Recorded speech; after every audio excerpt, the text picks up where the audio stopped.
Nós também somos testemunhas do que vocês conseguiram obter pela sua graça.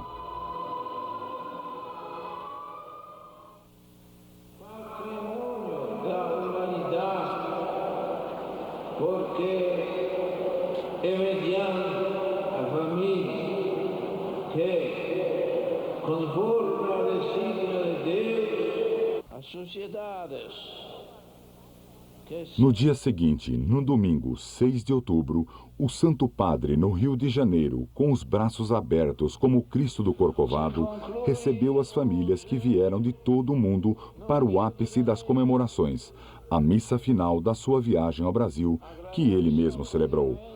Novamente, eu tenho que lembrar a vocês que a família está a serviço da Igreja e da sociedade, pelas suas ações e sua própria existência, já que é uma comunidade de vida e amor. Não permitam que atitude idônica, ambição e egoísmo entrem nos seus abrigos. Sejam generosos com Deus. Deixem-me dizer, queridos pais e famílias do mundo todo, Deus está chamando vocês para se tornarem santos.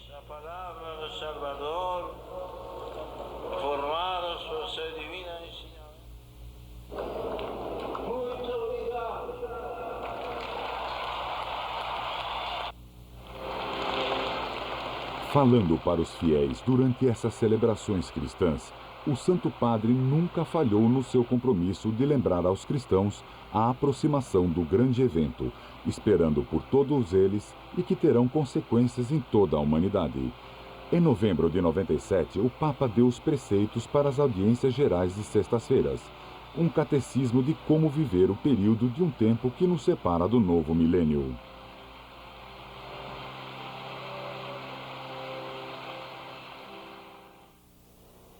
In nomine Patris et Filii et Spiritus Sancti. Sia lodato Gesù Cristo. Il 2000 è ormai vicino. Con la lettera apostolica, tertium millennio adveniente, ho chiesto a tutti i membri della Chiesa di aprire il cuore ai suggerimenti dello Spirito per disporsi a celebrare con fede rinnovata e generosa il grande evento giubilare. Per i credenti, infatti, il passaggio dal secondo al terzo millennio non è semplicemente una tappa nell'inarrestabile flusso del tempo, ma un'occasione significativa per prendere maggior coscienza del disegno divino che si dispiega nella storia dell'umanità.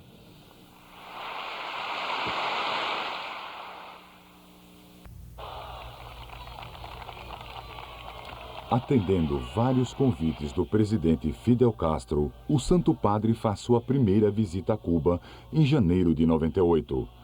Para receber o Papa, Castro deixou seu uniforme militar. O abraço de Cuba ao Santo Padre foi caloroso e sincero. Os cubanos aplaudiram o Papa que em Santa Clara, Camagüey e Santiago condenou a prática do aborto, a separação das famílias em benefício da educação socialista, a prostituição e a promiscuidade sexual.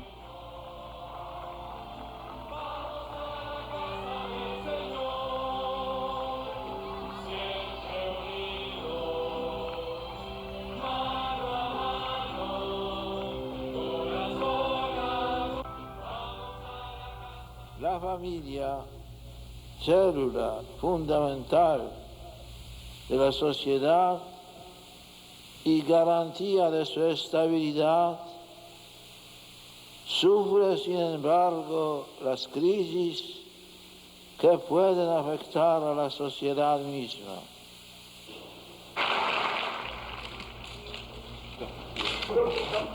Em frente ao Palácio de la Revolución, João Paulo II pediu a Castro para libertar 500 presos políticos. 300 deles saíram da cadeia um mês depois, exceto os líderes da oposição.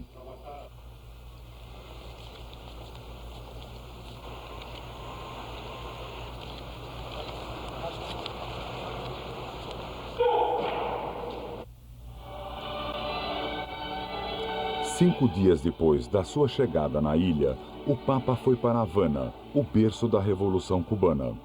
Superando o cansaço, João Paulo II condenou firmemente tanto o capitalismo como a ideologia marxista, que favorece conflitos sociais e reduz a religião a um simples problema pessoal.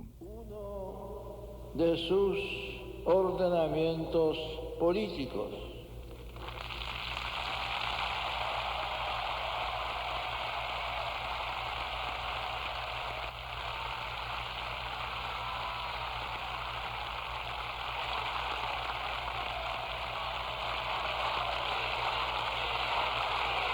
Os aplausos e aclamação pareciam não ter fim.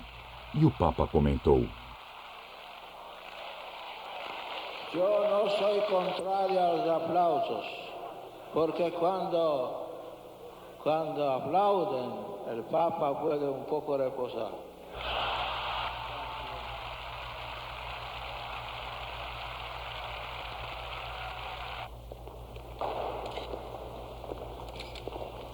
Seguindo a boa vontade de Cuba para a libertação dos presos políticos, veio a resposta dos Estados Unidos.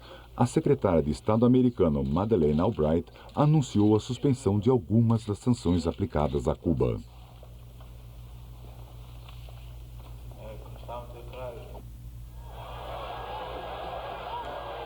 Nós começamos dizendo que durante seu pontificado, o Papa sempre quis estar presente nos lugares onde o homem mais sofre. Um deles é a Nigéria, um lugar sem direitos humanos. Foi lá que João Paulo II desembarcou em março de 1998.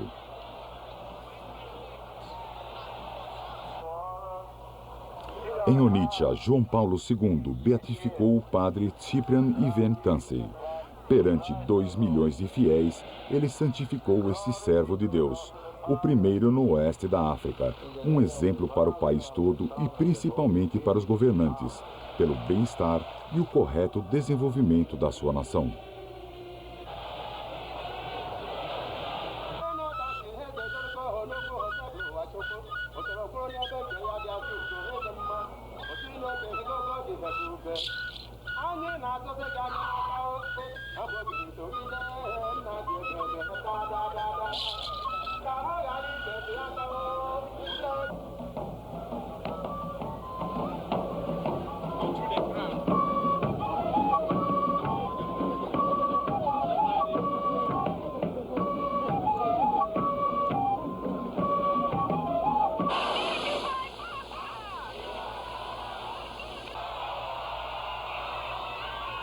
Com esta nova viagem fora da Europa, a sua 13ª para o continente africano, João Paulo II entrou em seu 20º ano de pontificado, uma comemoração importante para o mundo católico.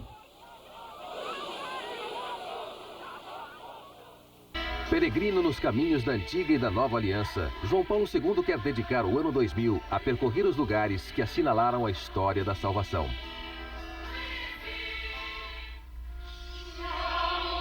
Sua viagem começa no Vaticano, em 23 de fevereiro. Na véspera da partida para o Egito e a Península do Sinai, João Paulo II preside a comemoração de Abraão, nosso pai na fé.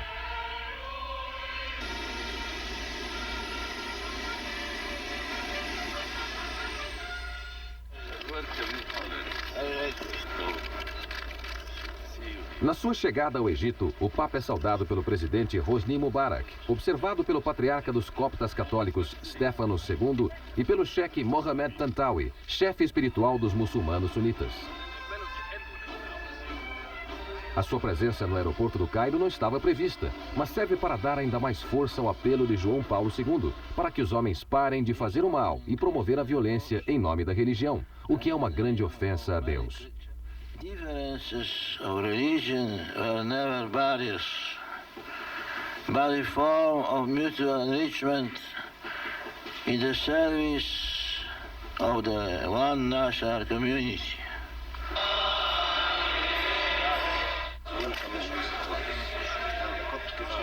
O sucessor de Pedro lança seu segundo apelo quando encontra o sucessor de São Marcos, o Papa copta ortodoxo Shenouda III. Apelo à reconciliação entre cristãos, no Egito de tantas e tão diversas igrejas e comunidades cristãs. So I am convinced that Egypt is really holy land. And all of us coming to Egypt from home,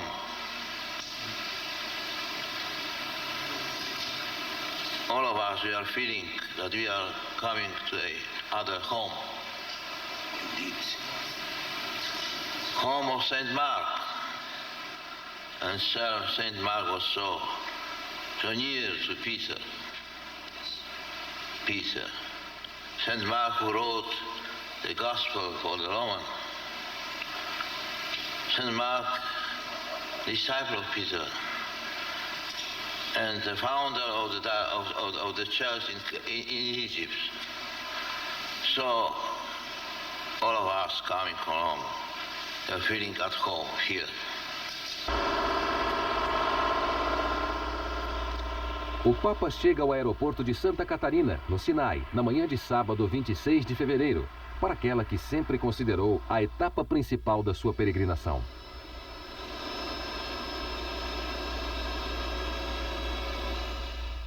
Santità, la fraternità monastica greco-ortodossa del Santo Sinai, del monastero di Santa Caterina, dà il suo cordiale, affettuoso e sincero benvenuto a lei e alla sua altissima ed eminente seguenza. Benvenuto.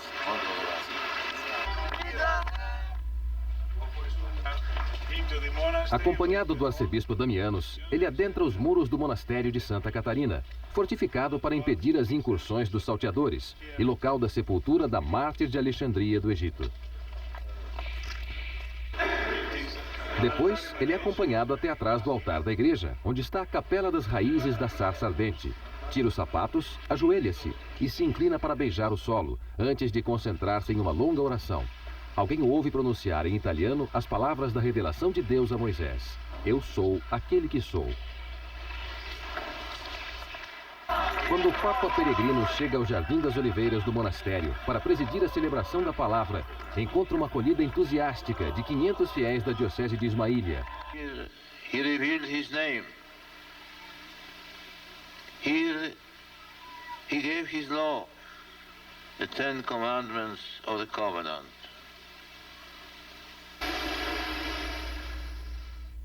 Antes de deixar o Egito, o Papa olha pela última vez as águas do grande rio Nilo.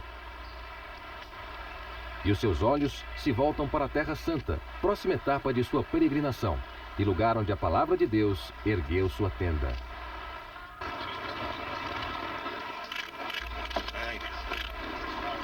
A recepção do jovem rei Abdullah é ao mesmo tempo cordial e respeitosa. A Jordânia, lembra o Papa, é uma terra santificada pela presença do próprio Jesus, pela presença de Moisés, de Elias e de João Batista. Aqui os cristãos edificaram locais de culto já nos séculos 4 e 6. Padre Michele Piccirillo, um famoso arqueólogo, serve de guia para o Papa. Ao final da jornada, o Papa chega a Amã, onde é recebido pelo rei e pela rainha Rania, na sua residência particular.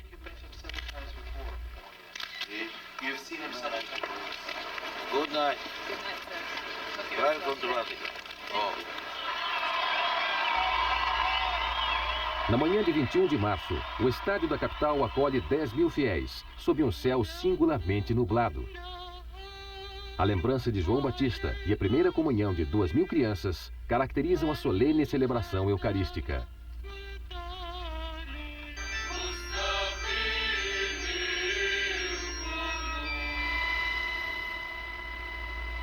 À tarde, o helicóptero leva o Papa até o Wadi el-Kahar, lugar onde Jesus foi batizado, segundo uma tradição local. Enquanto descem as sombras da noite, o Santo Padre se despede do reino hashemita e, com uma rápida e singular viagem para um avião jordaniano, chega a Tel Aviv.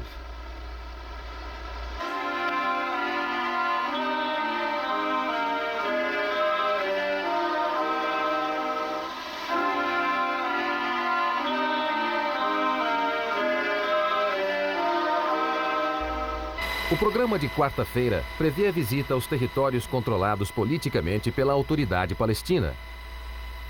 O helicóptero do Papa sobrevoa o local que lembra uma outra tradição batismal, o oásis de Al-Magtas, perto de Jericó.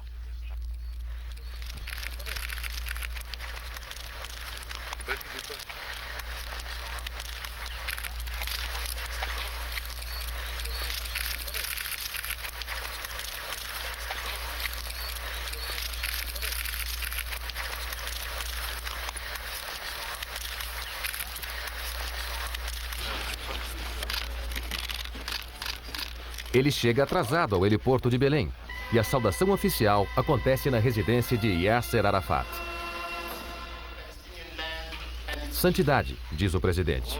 Hoje o sucessor de Pedro, a pedra sobre a qual a igreja foi construída, retorna suas raízes, trazendo consigo esperanças e expectativas para o nosso território palestino e para o seu povo.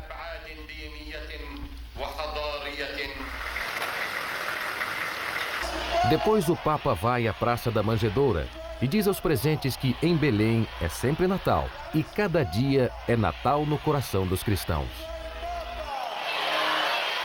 À tarde, João Paulo II vai orar na cripta da Basílica de Belém, que indica o lugar exato do nascimento de Jesus, antes ajoelhado no altar da Natividade, depois sentado diante da manjedoura. Do silêncio da gruta, passa-se velozmente para a confusão do campo de refugiados de Deir Hacher, símbolo das reivindicações e das expectativas do povo palestino. O último contato do Papa, neste dia, é com um lugar que exprime a difícil história de um povo cujo sofrimento ainda não acabou. It is deeply significant that here, close to Bethlehem, I am meeting you, refugees and displaced persons. My appeal is for greater international solidarity and the political will to meet this challenge.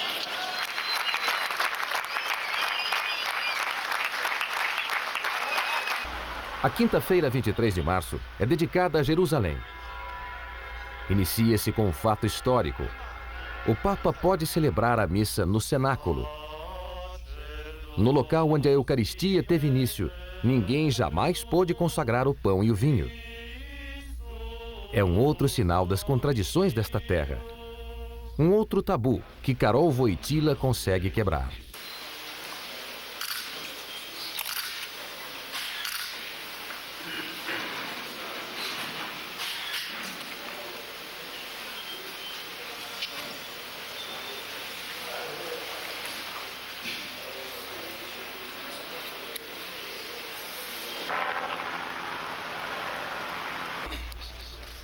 Após a visita de cortesia aos dois rabinos-chefe de Israel, na sede do Grão-Rabinato, e ao presidente do Estado de Israel em seu palácio, João Paulo II vai ao mausoléu de Yad Vashem, o monumento à memória do Holocausto. A cerimônia subterrânea lembra a atmosfera sombria e melancólica daquela que foi a maior tragédia do século XX. No Yad Vashem, o Papa reaviva a chama eterna. Encontra alguns sobreviventes da Shoah e alguns judeus poloneses. O primeiro-ministro Ehud Barak se diz comovido pelo pedido de perdão feito pelo Papa há poucos dias. A um Papa, ele reconhece, não se pode pedir mais. O Senhor fez mais que qualquer outro para chegar à histórica mudança de atitude da Igreja para com o povo judeu. Creio poder dizer que a sua visita a esta tenda da recordação é o ápice desta histórica jornada de reparação.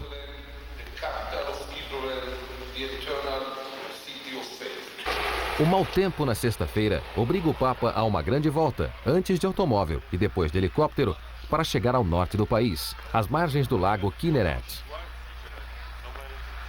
Ele chega atrasado a Domus Galilei, uma nova casa construída pelo Camino Neocatecumenale, em Cafarnaum, na Montanha das Beatitudes. Sob a casa, foi montado um imenso altar diante do qual se encontram mais de 100.000 jovens de todo o mundo. É a mais numerosa celebração eucarística jamais realizada nos locais onde viveu Jesus.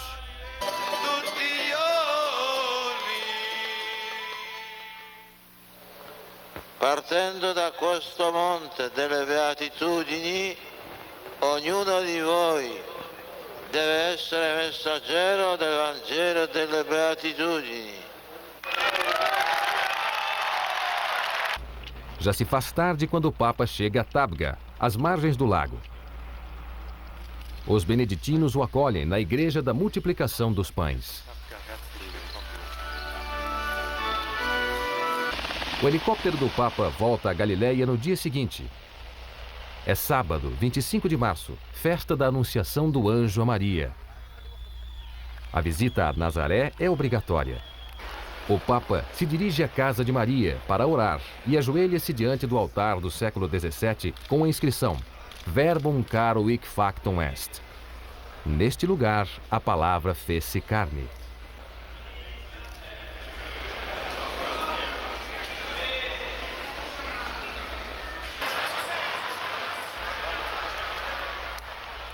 Em Jerusalém, à noite, João Paulo II vai orar na Basílica da Agonia, construída no meio do Jardim das Oliveiras, sobre a rocha que lembra as últimas horas e a agonia de Jesus. O último dia da peregrinação de João Paulo II é aquele vivido com maior intensidade pelos jornalistas do mundo todo. Aquele que parecia um ato de devoção de um pontífice idoso, revelou-se uma jornada espiritual, capaz de envolver os homens de todas as crenças e de todos os lugares da terra. Na esplanada das mesquitas, as telecâmeras observam o encontro no escritório do grande mufti, à sombra da cúpula da rocha, que recorda o sacrifício de Isaac, e para os muçulmanos, a ascensão de Maomé ao céu. Os judeus aguardam João Paulo II no muro ocidental, o único remanescente que atesta a majestosidade do templo, que não existe mais, e ao qual cada fiel anseia retornar. O que fará um papa diante do Muro das Lamentações? João Paulo II pronuncia um salmo, depois se aproxima e permanece por instantes em prece.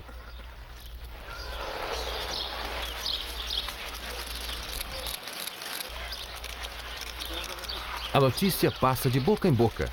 O Papa pegou um papel, enfiou-o em uma fenda do muro, como fazem as crianças e os fiéis, acenou uma bênção e voltou sobre seus passos.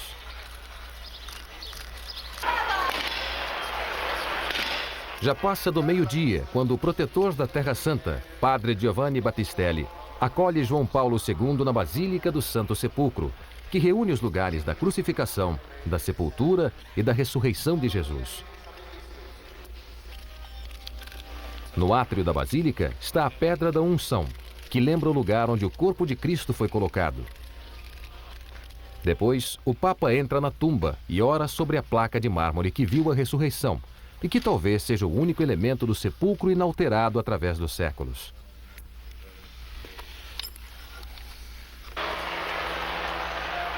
O Papa se retira e, através das ruas estreitas da Cidade Velha, chega ao Patriarcado Latino, onde será hóspede do patriarca Michel Sabah. Mas ele fica com o sentimento de que há algo incompleto. Ele não foi ao Gólgota, não subiu até o local do Calvário. O Papa pede para voltar atrás. João Paulo II chega. Sobe ao lugar da crucificação de Jesus. Somente uma telecâmera consegue segui-lo até aqui e transmitir a imagem, que é o fecho da 91ª viagem de João Paulo II, a primeira peregrinação do terceiro milênio cristão.